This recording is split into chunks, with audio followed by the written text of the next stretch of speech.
Hi there, it's Rose. Welcome to my channel. Happy Monday.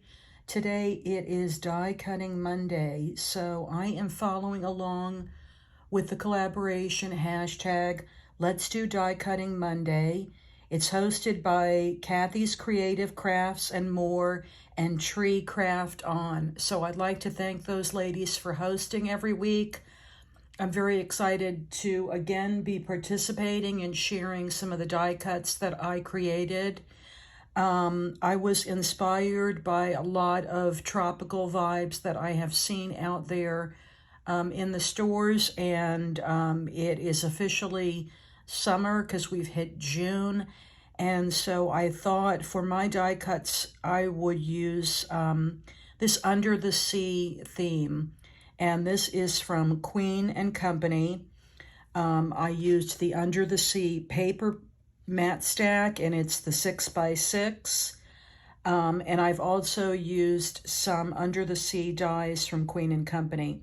So I'll do a quick flip through of the paper so you can take a look. It's beautiful, vibrant, beachy colors, and here's a quick flip through: yellows, blues, and some pinks, purples, and just adorable paper.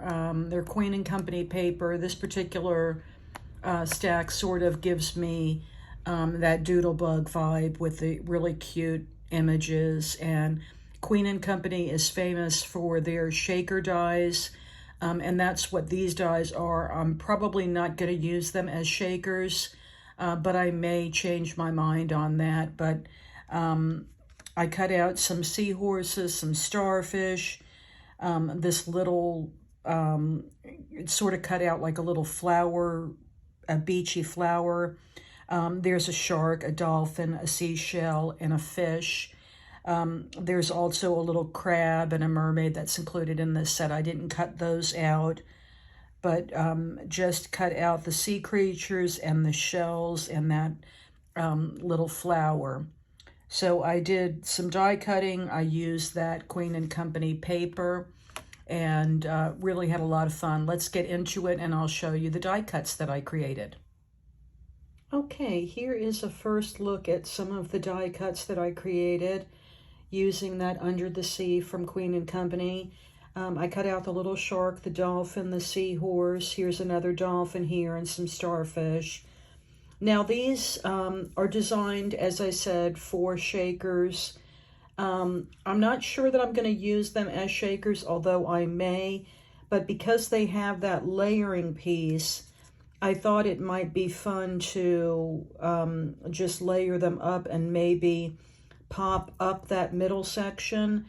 So actually glue this down to the paper for a card, for example, this first piece, and then pop up that center to just give it some dimension without making a shaker. I may decide to do that, but they're a really nice size.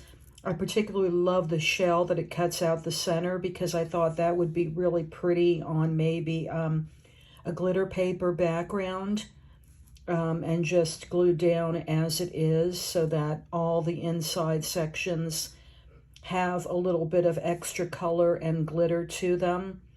And I may do the same with the starfish.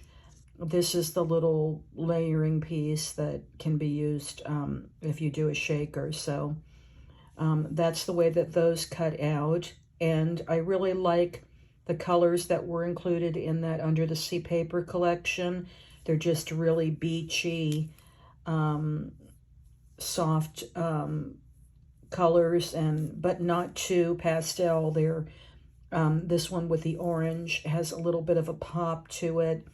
And then, of course, the papers were patterned, which gives a little bit more interest. Even this purple has sort of a swirl pattern in it. So I love that they're not just plain solids, but they will be pretty on a solid background for a card, or even some of these would be really fun on a memory decks card as well. So I cut these out and then some others. Let's take a look at those. Okay, so here you can see I cut out some of the little fish dies, and again, that's because that's an outline. I thought that would be pretty backed against some either foil paper or some glitter paper. This is that little sort of beachy flower, and I cut out a bunch of those. I thought these would be great on ATCs or even little twinchies, and maybe taking the center and putting a little rhinestone or even some stickles on those would be really pretty.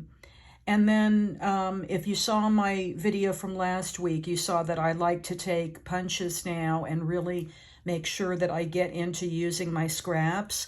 So I took this little punch, and any leftover paper from doing the die cuts, I took this little circle punch and punched out some of these little tiny circles so that I made sure that I used all the paper. And again, I thought this would be a great size for little accents on cards or twinchies or ATCs. And just look at all the fun colors of those little circles.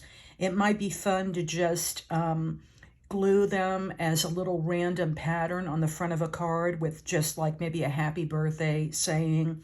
So I'm going to put those in my little boxes that I picked up from the Dollar Tree so I can have them handy on my desk.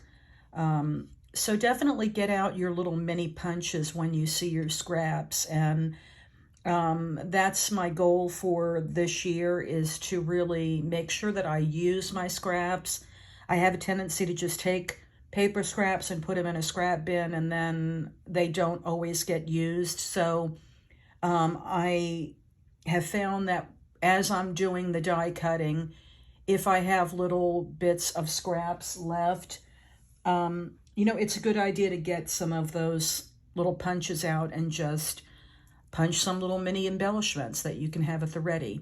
So that is everything that I have to share for this week's Monday Let's Do Die Cutting Monday.